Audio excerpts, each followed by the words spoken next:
Is your Cerulean apps broken by the Trillian Library DLL? I'm Sophie Chen, a Windows Systems Specialist. Let's walk through the automated process to fix your installation. To begin our Trillian Library troubleshooting, choose between the manual path or a resource for standardized maintenance. This is the Trillian Library, the core Trillian Messenger library. It manages the unmanaged orchestration of multi-protocol instant messaging sessions. It facilitates the data link between different chat service manifests and the Trillian unified UI. Now that we've covered what the file does, let's jump into our first fix. This error usually indicates that the Cerulean directory is damaged or incompletely installed. I recommend you download and reinstall the official version of Cerulean to replace specific required files, such as Trillian Library DLL. If you are still encountering the error after following the official setup, it's time to investigate the underlying system architecture. A quick system restart is a practical way to ensure that all shared libraries, including Trillian Library, are being loaded correctly into the current session's memory. To keep this tutorial handy, make sure to bookmark it or hit like button before you reboot. It saves you from having to look for the video again once you're back online.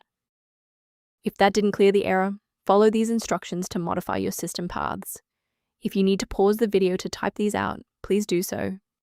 A restart won't fix broken performance counters, so we'll use step 3 to force a rebuild of those links. First, open command prompt as admin. Second, you're going to type lodctr//r, then hit enter. Why are we doing this? Well, performance counters often fail due to registry hive inconsistencies. By wiping and rebuilding these entries, we ensure the system can properly recognize and load the diagnostic library again. As we finalize the restoration, it's important to observe standard security protocols regarding system files. Avoid the trap of unofficial file repositories for Trillian Library DLL, as these platforms are frequently utilized to distribute persistent browser hijackers and unwanted adware. To help keep your environment stable and prevent recurring errors, consider an automated maintenance utility for your system. If responsiveness issues occur, the system resource below references configuration considerations for Trillian Library. If your workstation is back online and Trillian Library is running smoothly, please consider subscribing. It's the best way to support our mission of providing safe, reliable solutions.